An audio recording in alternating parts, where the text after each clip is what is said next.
우리 이제 말씀 보시겠습니다. 말씀은 신약 성경 갈라디아서 1장 4절 또 5절, 갈라디아서 1장 4절 또 5절입니다. 이제 제가 천천히 봉독을 해드리도록 하겠습니다.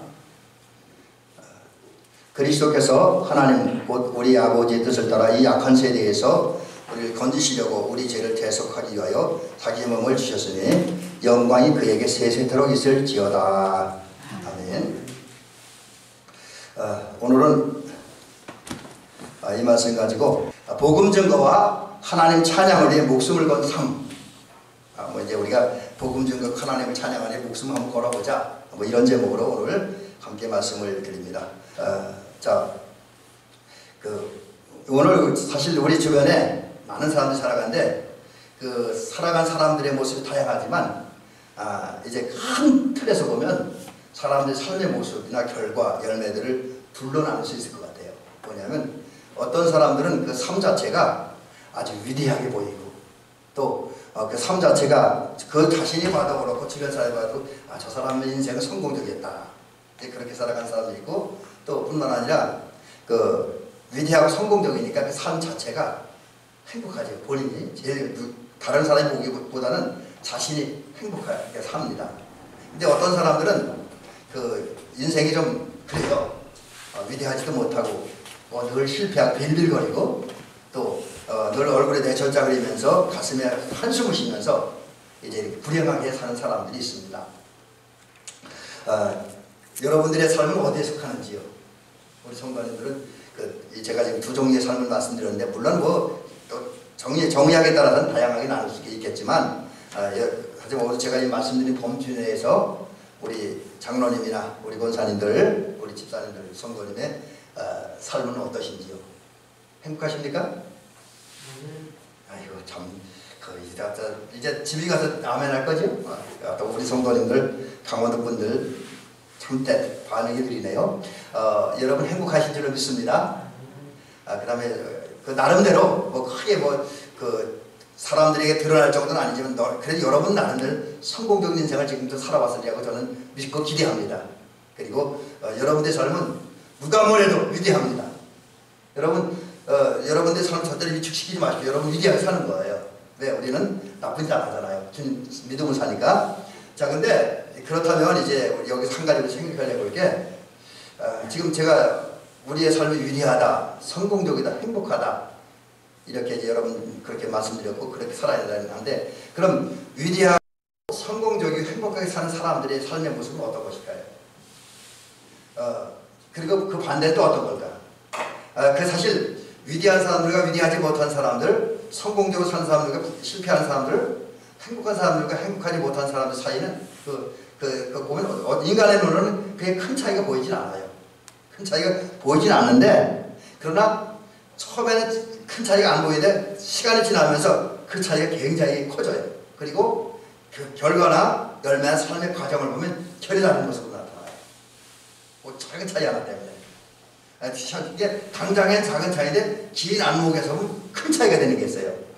그게 뭐냐면 바로 이걸 저는 말씀드리려고 하는데 살아가는 삶의 목표가 분명한 사람 또 그 목표와 함께 사실 목표가 더 중요한 게 사명인데 내가 왜 살아야 되는지 무엇을 해야 되는지에 대한 사명이 분명한 사람 그리고 이게 어떤 이 사명이 인간적인 세상에서 오는 사명도 있을 수 있죠. 그죠?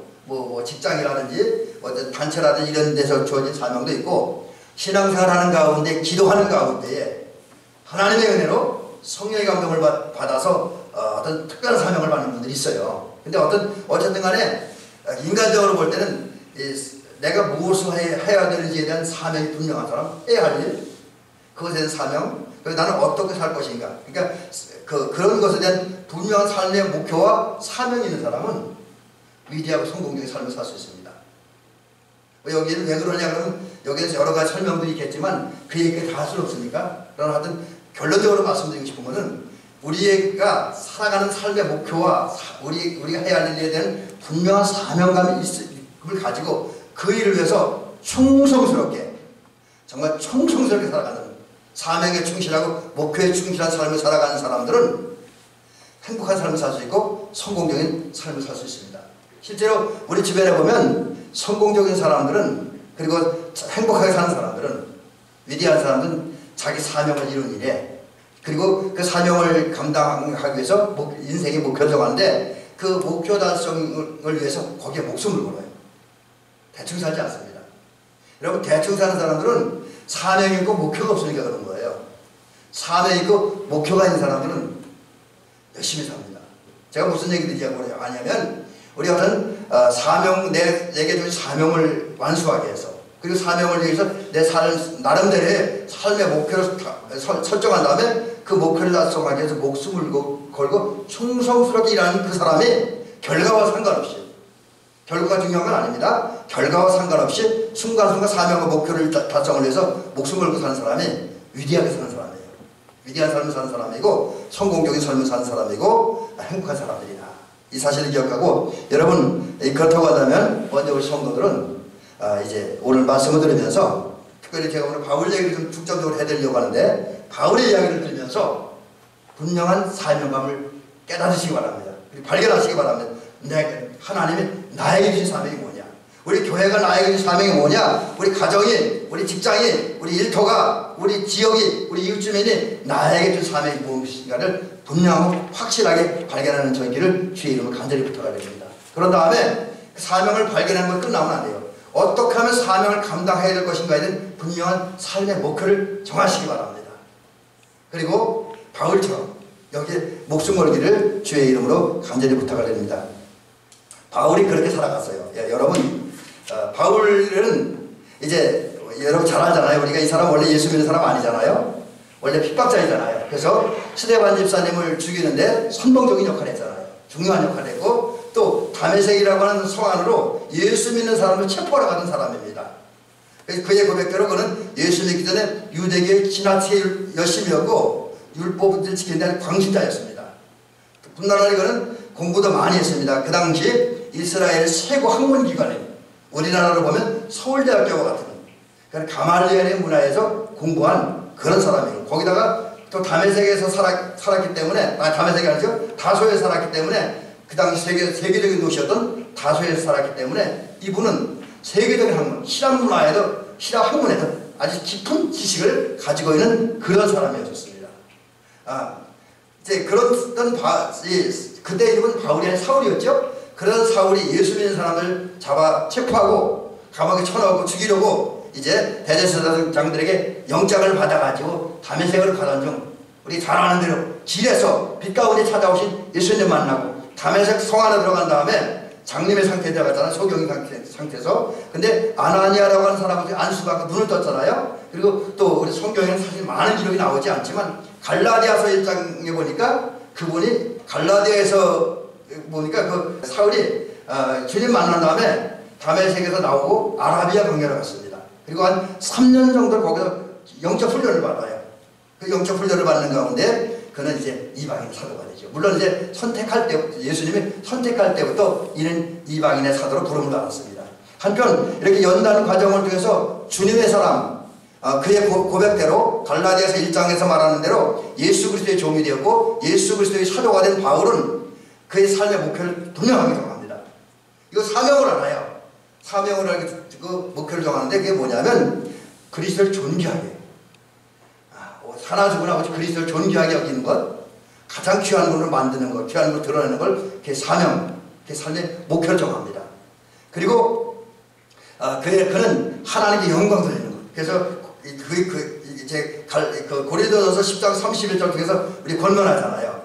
너희는 먹든지 마시든지 무엇을 하든지 다 하나님의 영광을 위하여 하라 말씀하셨는데, 이게 사실은 그저 바울에게 우리에게 한 설교뿐만 아니라 사실은 그 이전에 바울의 신앙 고백이었고 삶의 목표였었습니다. 그래서 사명을 알았던 거죠. 또 하나는 바울은 복음을 증거하는 일에 목숨을 걸었어요. 복음 증거하는 일. 그래서 여러분, 우리 바울이 안디옥 교회에서 파송받은 후에 3차에 걸쳐서 세계 전도 여행을 하고 4차 때 이제 제수의 몸으로 체포돼서 로마로 가잖아요. 근데 그 과정에서 그는 많은 핍박을 받았고 많은 매를 맞았습니다. 많은 고난을 당했습니다. 예수 믿기 전에 잘 먹고 잘 살았는데 권세도 있었는데 예수 믿고 나니까 다 잊어버리고 가난한 사람이 됐고 매 맞는 사람이 됐어요. 그러나 그는 그 가운데서 오직 복음 전하려면 몰두합니다. 그래서 그는 이렇게 얘기하잖아요. 말년에 이제 복음 전하기를 삶의 목표 정하고 그 사명을 알고 목표 정한 다음에 이런 모습 살았다 이렇게 얘기를 하는데 뭐라 그러냐면 여기 성경에 늦게 나오네. 빨리빨리 나와 있는데 자 이렇게 얘기를 합니다.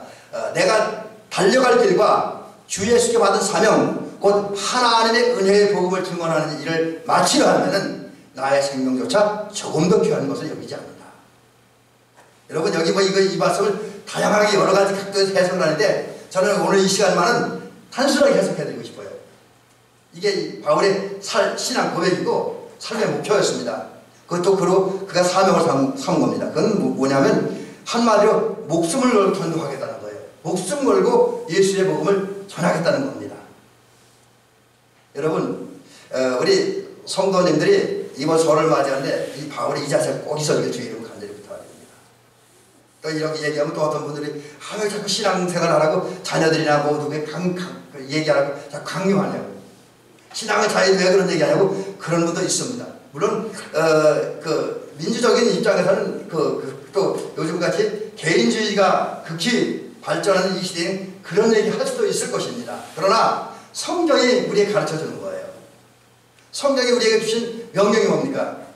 예수님께서 승천하시기 직전 제자들에게 주신 명령이 너희는 온천하에 다니며 만민에게 복음을 전파하라고 그랬잖아요. 또 마태복음 28장에서 그러므로 너희는 가서 모든 족속으로 제자를 삼아 아버지와 아들과 성령의 이름으로 세례를 주고 내가 너희에게 분부한 모든 것을 가르쳐 지키게 하라고 하셨잖아요. 또 바울은 그의 제자들 그의 디모데에게 듣든지 안 듣든지 복음을 전파하라고 했잖아요. 예, 그렇습니다. 복음 증거는 우리 사명입니다. 그러므로 여러분 이번 설 때 여러분 가족들, 여러분 친지들, 이웃들에게 다양한 형태로 복음을 전하시길 바랍니다. 어떻게? 바울이 생명조차 귀한 것을 여기지 않고 복음 증거를 하는 일 마치려 한다고 했어요. 우리도 바울 사도와 같이 목숨을 걸고 복음을 증거해야 될 줄로 믿습니다.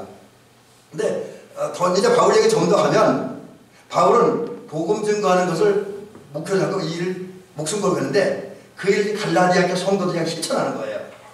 여러분 지금 우리가 오늘 갈라디아서를 읽었습니다. 그리고 지금 우리는 수요일 6개월 동안 저와 우리 장로님이나 권사님들 우리 또 원로 목사님과 함께 여러 수요일에 이제 나오는 분들과 함께 갈라디아서를 집중적으로 살펴볼 겁니다. 근데 이 갈라디아서는 무슨 책이냐? 물론 일반적인 큰 틀에서 보면 바울이 마게도냐에서 갈라디아 지역에 있는 여러 교회와 성도들에게 보낸 편지입니다. 근데 이 편지의 핵심 내용이 뭐냐? 예수님을 믿어야 구원받는다는 거예요. 예수님을 믿음으로 구원받는 이 진리를 전달하는 게 이제 그 바울 사도의 목표였습니다. 그럼 왜 바울 사도가 이야기를 하느냐? 1차 전도 여행 때 바울이 전도하러 여기저기 다니는 과정 중에서 이미 갈라디아에 가서 복음을 전했습니다. 그리고 갈라디아 교회는 그 결과로 갈라디아에는 이미 교회가 서 있었습니다. 한 교회가 아니라 여러 교회. 그러니까 우리처럼 이런 교회가 아니라 가정교회 형식이었죠. 그 당시에는 여러 지역의 교회가 세워졌고 여러 교회가 세워졌고 그 안에 성도들이 있었습니다. 그런 후에 처음에는 바울이 가르쳐준 대로 순수한 믿음 참복음을 가지고 건전한 믿음 생활을 했습니다. 그런데 어느 순간에 바울이 이제 갈라디아 지역을 떠나 다른 지역에 전도할 때에 예루살렘에서 내려온 사람들이 있었습니다. 흔히 우리가 그들을 거짓 교사라고 얘기를 합니다. 근데 거짓 교사들 이제 이분들은 유대주의적인 신앙, 유대교의 신앙에 익숙한 사람들입니다. 한마디로 이들의 신앙은 예수님을 믿음으로 구원받는 진리가 안 된다. 물론 그것도 조그만 가능성이 있죠. 그거보다는 할례를 받고 율법을 지켜야 구원받는다고 하는 그 신앙을 가지고 그것을 가르치는 사람들이에요. 그런 거짓 교사들이 갈라디아 교회에 가만히 침투해 들어왔습니다. 가만히 침투해 들어왔어요. 그리고 갈라디아 교회 성도 은밀히 만났고 자기들이 믿고 가르치는 걸 갈라디아 교회 성도들에게 가르치는 겁니다. 근데 갈라디아 교회 성도들이 이 신앙을 지도해 주는 사람이 없다 보니까 그래서 이 지도자가 그래 중요한 거예요. 그 신앙의 기준을 잡아준 사람이 없으니까 그 바울이 전했던 복음을 잊어버리고 어느 순간부터 거짓 교사들의 복음을 받아들인 거예요. 그래서 갈라디아 교회 성도들이 이제는 예수님을 믿음으로 구원받는다는 그런 신앙을 가진 게 아니라 유대교적인 신앙을 따라서 율법을 지키고 할례를 행해야 할례를 받아야 구원받는다 이렇게 생각을 이렇게 믿고 있는 거예요. 그리고 특별히 여기 더더욱 문제가 된 게 뭐냐면 이 유대교에서 내려온 거짓 선지자들이 바울이 전한 복음을 부정하고 자기들이 가르치는 것의 주장의 정당성, 가르침의 정당성을 증명하기 위해서 바울의 사도권을 부정합니다. 바울이 사도가 아니라는 거예요. 왜 사도가 아니라 그러냐면 여러분 사도가 되려면 기본적인 전제 조건 두 개가 있습니다. 적어도 그 사도가 되려면 예수님이 세상에 계시면서 3년 동안 공생의 기간을 가지실 때 그때 예수님과 함께 있었고 예수님의 일들을 보고 예수님의 말씀을 들은 사람들이어야 됩니다. 예수님을 목격한 사람은 함께한 그 생활 경험이 있어야 되고요. 또 하나는 부활하신 예수님을 목격한 사람들이어야 됩니다. 부활하신 예수님을 만난 사람들이어야 됩니다. 12제자는 다 그런 경험이 있는데 바울은 그 경험이 없어요. 한 번도 예수님을 만나본 적이 없고 예수님 세상에 계실 때 부활한 예수님을 그 공동체에 참여하지도 않고 부활하신 예수님을 목격하지도 못했습니다. 이걸 근거로 해서 유대에서 내려온 사람들이 바울은 가짜 사도라는 거예요. 그러니까 여기에 이제 유대주의 그 갈라디아 교성들이 다 넘어가서 신앙적으로 혼란에 빠진 겁니다. 이런 상태에 있는 갈라디아 교 성도들에게 바른 믿음이라는 게 뭡니까? 바른 복음을 전해서 이제는 율법을 지키고 할례를 행해 구원받는 것이 아니라 그걸 가지고 구원받는 건 불가능하다는 거예요. 여러분 사실 우리가 율법 가치는 있어요. 저도 이제 율법에 대한 얘기를 이제 굉장히 중요하게 여깁니다만 율법을 지키는 그 어떤 인간의 행위와 공로를 가지고 우리가 하나님의 은혜를 받고 구원받기는 어렵잖아요. 우리가 그걸 어떻게 다 지킵니까? 불가능하거든요. 이런 우리들 구원받는 길 하나님께서 편하고 쉬운 길을 열어주셨는데 예수를 믿음으로 구원받는다는 거죠. 그래서 이 복음을 전하기 위해서 갈라디아서를 기록을 하게 되는 것이죠. 그래서 이제 이 갈라디아를 기록을 해서 갈라디아 여러 교회에게 편지를 보냅니다. 그게 우리가 지금 오늘 본문 삼은 갈라디아서이죠. 바울의 삶의 목표는 지금 예수라는 거. 특별히 갈라디아 교회 성도들에게는 예수를 믿음으로 구원받는다는 이 바른 복음을 전하고 그 복음을 전해서 지금 복음에서 이탈해서 이상한 복음을 따라가는 그들에게 바른 신앙을 심어주기 위해서 갈라디아서 기록하는 거예요. 이걸 최선을 다하고 있습니다. 자 그러면 이제 이 결통에서 우리가 깨닫는 게 한마디 정리하면 바울은 자기에게 주어진 사명, 자기 감당해야 할 사명이 무엇인지 분명하게 알았다는 것. 이걸 정리합니다. 그 다음에 그런 것 속에서 내가 감당할 감당하고 사명을 완수하기 위해서 나름대로 분명한 삶의 목표를 정했다라고 하는 거죠. 그리고 그것에 대해서 헌신하고 봉사했습니다. 우리 대미교 성도님도 이러한 성도들이 될 줄로 믿습니다. 여러분 바울처럼 기도하다가 또 묵상하다가 성경 읽다가 교회에서 살아가다가 또 일상의 생활 속에서 내가 감당해야 할 사명이 무엇인지를 깨달으시기를 주의 이름 간절히 부탁드립니다. 여러분 깊은 관심을 가지고 정말 신앙생활을 하면 내가 해야 할 일이 무엇인지를 분명히 깨달을 수 있습니다. 저는 그 일상의 삶 속에서 내가 감당해야 할 사명이 내가 해야 할 일이 무엇인지를 신학교 2학년 때 깨달았습니다. 분명하게 깨달았어요. 여러분 그렇습니다. 관심만 가지고 기도하면서 묵상하면서 성경을 읽으면서 충실하게 신앙생활을 하면 하나님의 사명을 깨닫게 하셔요. 그래서 사명을 분명히 발견하고 그 다음에 사명을 감당할 삶의 목표를 분명하게 정하시기 바랍니다. 계획도 정하시고 그리고 그 삶의 사명을 감당하기 위해서 또 삶의 목표를 위해서 최선을 다하는 저와 여러분들이 될 줄로 믿습니다. 정말 우리는 바울과 같은 모습으로 살아가야 될 겁니다. 자 그러면 이제 바울이 믿음으로 말미암아 구원받는다고 했는데 그럼 그 바울이 전한 결국 한마디로 복음 준 거지. 복음 준 거. 자 그러면 복음이 무엇인가 그리고 복음의 핵심이 무엇인가를 말씀드립니다. 예수 믿는 사람들이라고 하면 복음이라는 말을 많이 들었어요. 그죠? 우리 권사님들, 집사님, 장로님도 아마 수천 번, 수만 번, 수십만 번 복음이라는 이야기를 들었을 겁니다. 또 여러분도 많이 그 말을 했을 거고요. 그렇다면 우리가 많이 듣고 많이 보면 복음이라는 게 무엇일까요?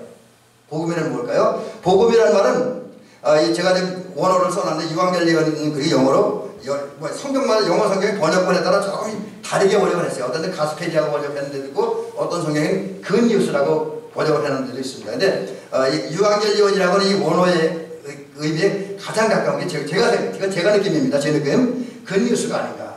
근뉴스가 아닌가. 그래서 복음이라는 말은 좋은 소식, 또 기쁜 소식, 복된 소식입니다.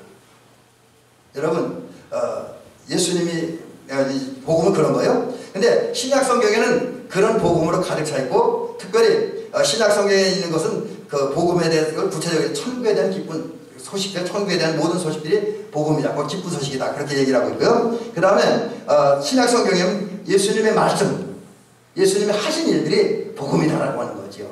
자, 그러면 이제 막연하니까 복음에 대한 얘기를 좀 더 구체적으로 한번 드려보죠. 성경에 복음이 가득 차 있는데 그 복음의 핵심이 뭐냐?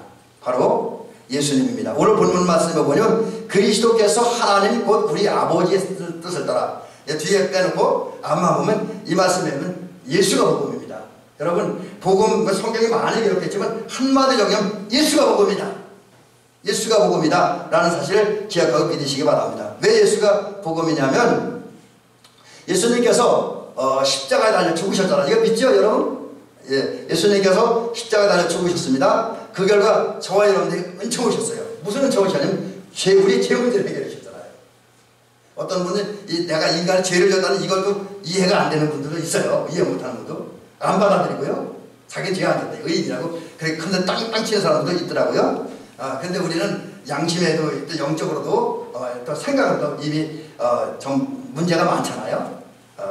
그래서 제가 있는데 이 죄를 하나님만이 해결해 주시는 거죠. 근데 어떻게? 예수님께서 십자가에 달려 죽으시고 피 흘리시고 또 피값으로 우리 죄를 해결해 주셨어요. 그래서 그 피값으로 죄 문제를 해결해 주셨기 때문에 누군지 그 앞에 나와서 죄를 회개하고 예수를 영접하고 믿으면 구원받잖아요. 그리고 그 구원의 과정에서 첫 번째 나타나는 게 죄를 해결받고 그 다음에 죄를 해결해 주신다고 주님께서 너는 의인이다 라고 인정해 선언하시고 그러니까 우리는 칭의라고 얘기했죠. 근데 칭의의 조건이 오직 믿음. 그 믿은 다음에는 여기는 뭐 조금 더 이제 성령 역사까지 나타내는 성령의 역사죠. 믿은 다음에 성령이 임하시고 성령의 역사는 거듭나요. 거듭나는 변화된다는 거죠. 세상의 사람이 하늘의 사람으로, 불신자가 신자로, 예수의 독대자가 예수의 사람으로 변하는데 거듭남입니다. 그 다음에 성령이 계속 역사에 거듭나는 순간 계속 이어져가는 은총이 성화이죠. 성화가 된다면 하나님의 의를 삶의 현장을 실천하는 거고, 성화는 신학적으로 어려운 얘기들이 많이 있는데 한마디로 정리합니다. 삶의 현장에서 하나님의 사랑을 실천하는 거, 하나님 믿음을 사는 거, 하나님 말씀을 실천하는 그 자체가 성화라고 이야기하는 거죠. 자, 이런 은혜를 주신 죄 문제를 해결해주고 칭의와 거듭남과 성화의 은혜를 주심으로 우리에게 구원을 완성하시고 하나님의 자녀가 되게 하시고 하나님의 은혜를 누리게 하시고 하나님의 복을 받게 하십니다.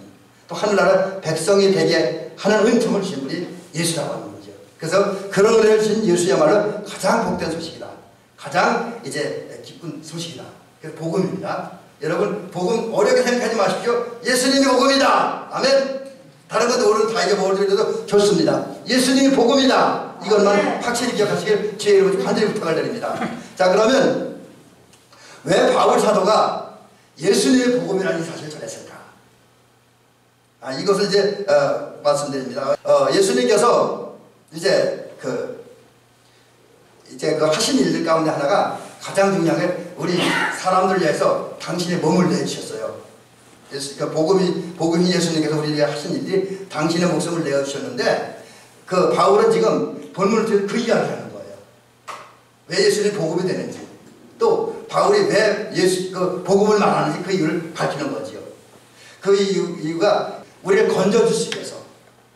여러분, 오늘 본문에 분명히 기록되어 있잖아요. 여기 제가 말씀드렸는데, 이 악한 세대에서 우리를 건지시려고, 여러분, 주께서 이제 우리의 메시아가 되신 건 우리를 위해서 하신 일이 뭐냐면 주께서 메시아 되신, 우리의 복음을 되신 예수께서 우리를 위해 하신 일이 뭐냐면 우리를 위해서 자기 몸을 주셨어요. 이 얘기는 우리를 위해서 십자가에 달려 죽으셨다는 그런 말씀이죠. 그럼 왜 죽으셨냐? 악한 세대에서 우리를 건지시려고. 악한 세대에게서. 자, 그러면 이 악한 세대라는 얘기 좀 설명해 드리죠. 악한 세대는 원뜻을 보니까 존재하고는 모든 악한 세대. 이게 좀 어려운 얘기고 쉬운 말로 얘기하면 이런 거죠. 여러분 창세기 3장에 보면 아담과 하와가 하나님의 말씀, 곧 동산 중앙에 있는 선악을 알게 하는 나무의 실과를 따먹지 말라고 말씀하셨잖아요. 근데 아담과 하와가 뱀의 유혹을 받고, 그 뱀은 마귀를 상징하는 거잖아요. 마귀가 와서 네가 이걸 먹는 날은 하나님같이 될 것이라는 요 말이 귀가 솔깃해갖고 하나님같이 되고 싶어서 선악과의 나무를 따먹었습니다. 그 결과 이제 그때부터 죄인이 됐고 타락해서 그 다음에 타락하고 나니까 전에는 그 범죄하게 된 자신의 의지를 가지고 하나님 보기 선하게 살 수 있는데 이제 그 의지를 잃어버린 거예요. 하나님의 형상을 잃어버린다고 그런 얘기인데 자기 의지를 잃어버린 거예요. 자기 마음대로 할 수가 없습니다. 그래서 마귀의 지배하에 들어갔죠. 그래서 성경에 의하면 마귀의 지배에 들어간 죄를 보면서 어쩔 수 없이 죄를 짓는 그 세대가 그래서 저주받은 세대, 속박받은 세대다 이렇게 정의하는 거죠. 그런 사람, 그래서 마귀의 지배를 받아 범죄한 후에 마귀의 지배를 받은 사람은 이제 어떻게 살아가느냐? 저주받은 사람인데 속박받는 거예요. 어떻게 속박받느냐? 여기 보니까 바울이 고백하는 거죠. 내가 원하는 바 선을 행하지 아니하고 도리어 원치 아니하는 바 악만 행하는 거다. 뭐 자존심 문제라든지 경제 문제, 돈 문제, 인권 문제가 생기면 평상시엔 안 그랬는데 악을 행해요. 불이 아니래. 그래서 그러고 나서 후회하는 거죠. 아, 이건 내가 하고 싶은 일이 아니었는데 이런 짓을 했구나. 그래서 바울은 그런 자신의 삶의 모습을 발견해서 은혜 받았으면서도 그렇게 살아가는 모습을 발견해서 내가 원하는 바 선을 행하지 아니하고 도리어 원하지 아니하는 바 악을 행한다. 그 다음에 또 그 요런 고백을 하는 바울이 결론적으로 이렇게 탄식해요. 뭐라 그러냐면 오히려 나는 공고한 사람이다. 이 공고하다는 게 비참하다는 거예요. 비참하다. 왜 비참합니까? 마귀의 지배를 받고 속박을 받아요. 그게 자기 원하는 삶을 살지 못해. 이것이 너무 안타까운 거예요. 그래서 난 참 비참한 사람이다. 그래서 그 다음에 여기 제가 오늘 자막에 올려놓지 않았습니다만 로마서 7장 25절에 보니까 이 사망의 몸에서 누가 나를 건져내랴 이렇게 탄식하잖아요. 여러분 이것이 악한 세대에 속한 사람입니다. 악한 세대에 속한 사람들 곧 주님의 은혜를 받기 전에는 어떤 경우 주님의 은혜를 받아도 인간이기에 자신이 원하는 선을 행하지 못하고 원치 않는 악만 행하죠. 이것을 좀 더 아마 구체적으로 얘기를 그런 것도 얘기할 수 있으리라고 여겨집니다. 뭐냐면 어떤 경우 우리는 기도해야 된다는 거 알아요. 근데 기도하려고 하면 기도가 안 되죠. 그런 데 많잖아요. 또 성경을 읽으려고 성경책 피고 앉았는데 성경 읽지 못하게 여러 가지 요소들이 생겨요. 그래서 성경 읽지 못해. 살아가려고 그랬는데 살아가려고 해서 어떤 사람을 만났는데 갑자기 그 사람 뭐 이런저런 일들 화가 나요. 혈기울여 이런 게 많이 있잖아요. 그래서 우리가 오늘 우리가 뭔가에 억누려 산다고 하는 그런 느낌을 가질 때가 많습니다. 근데 복음이신 예수님은 이런 것에서도 우리를 건져내셨죠. 그러기 위해서 자기 몸을 버리신 거예요. 자기 몸을 버리신 건 이제 쉽게 얘기하면 건져낸다 이런 말을 다양한 뜻으로 설명했는데 구출한다, 구한다, 건져낸다, 풀어준다 뭐 이런 의미를 가지고 있습니다. 여러 가지 다양한 의미도 있어요. 다 설명드리지 않을게요. 한마디로 보면 예수님은 우리를 건져내서 우리가 원치 않는 악을 행하는 그것. 그래서 이제는 원치 않는 악을 행하는 사람이 아니라 원하는 선을 행하는, 원하는 의를 행하는, 원하는 사랑을 실천하는 그런 사람으로 우리를 만들어준 거죠. 그래서 우리를 억압하는, 우리를 자꾸 죄짓게 하고, 우리를 자꾸 헛된 생각을 하고, 못된 마음을 굳게 하는 모든 세상의 학문과 체제와 영향에서 벗어나게 합니다. 성경적인 용어로 표현하면 우리를 죄하에서, 죄를 짓게 만드는 모든 권세에서 또 죄 때문에 느끼는 양심적, 정신적, 영적 결과와 고통에서 벗어나게 한다는 거죠. 그래서 자유와 해방을 주십니다. 이런 은혜를 주시려고 예수님께서 자기 몸을 버리셨는데 이 바울은 그걸 전하는 거예요. 자, 그 다음에 이제 또 중요한 얘기 하나가 뭐냐면 바울이 이제 복음을 전하는 이유는 그 하나님의 뜻을 따라서 하는 거죠. 그리고 또 예수님도 자기 몸을 지었는데 하나님의 뜻을 따랐다는 거죠. 하나님의 뜻이라는 것은 소원한다. 이 뜻이라는 말은 그 원어나 또 영어 성경을 보니까 그 말 뜻이 소원한다, 원한다.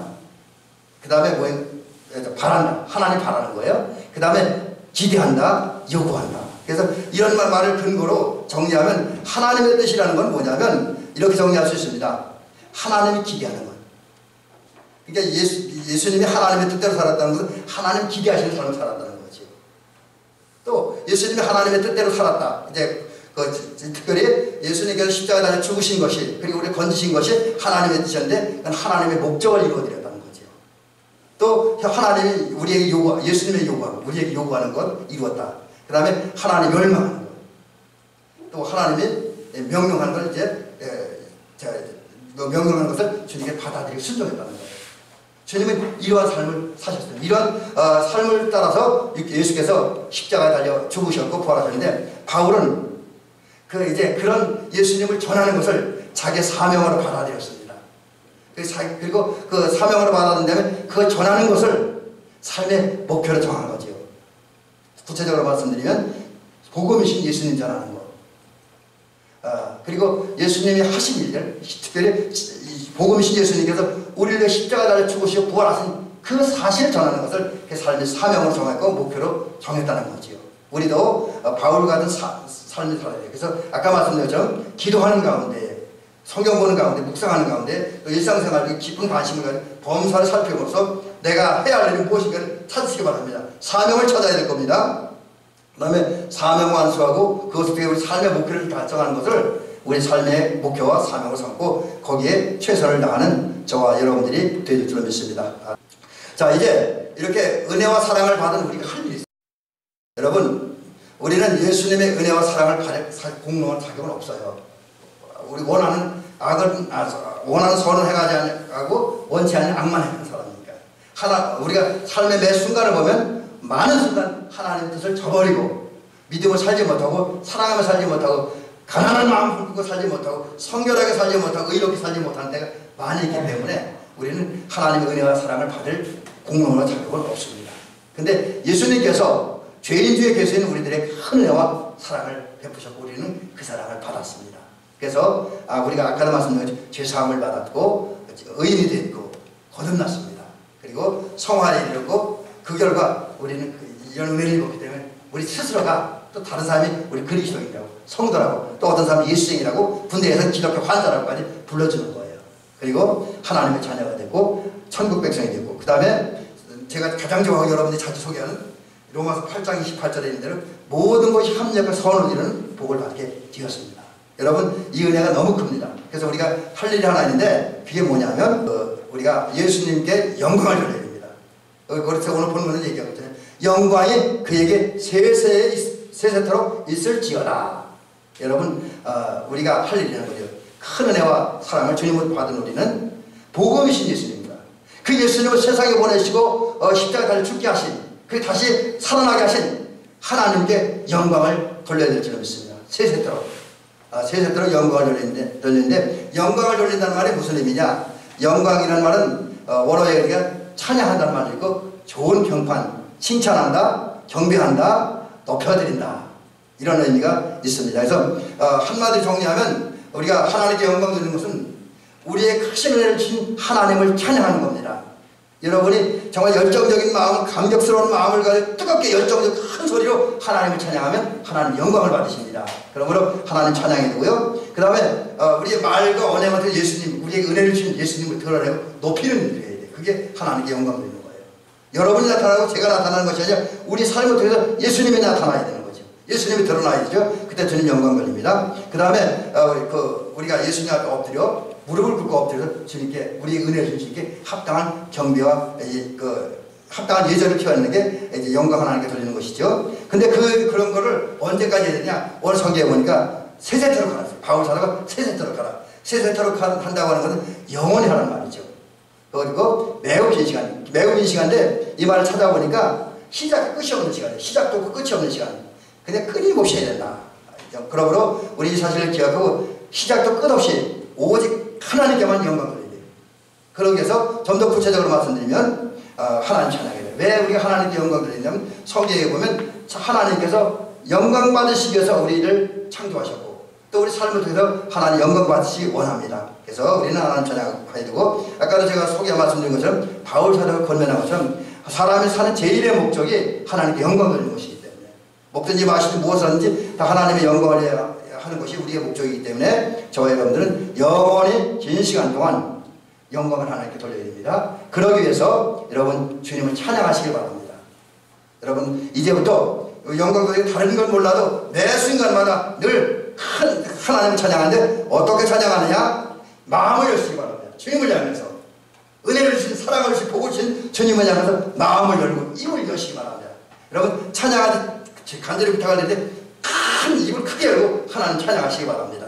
그리고 큰 소리로 기어들어가는 소리 찬양하지 말고 힘차게 누구 말대로 목에 터져라고 큰 소리로 높은 소리로 하나님을 찬양하시기 바랍니다. 그 다음 손뼉을 치면서 춤을 추면서 찬양하시기 바랍니다. 그 다음에 할 수 있으면 악기를 동원해서도 찬양하는 것도 좋겠죠. 어쨌든 여러분 우리 주님은 크신 은혜를 받았습니다. 그러므로 바울 사도와 같이 뜨거운 사명과 분명한 삶의 목표를 가지고 살아가는 특별히 이번 설에 그리고 그 이후에 목숨 걸고 예수님 전하고 찬양을 통해서 예수님께 영광 돌리는 그 성도가 되시고 그런 삶을 삶으로 우리가 위대하게 살아가는 성도, 행복하게 살아가는 성도, 성공적인 인생을 살아가는 성공적인 신앙생활을 하는 저와 여러분들이 되시기를 주의 이름으로 축원합니다.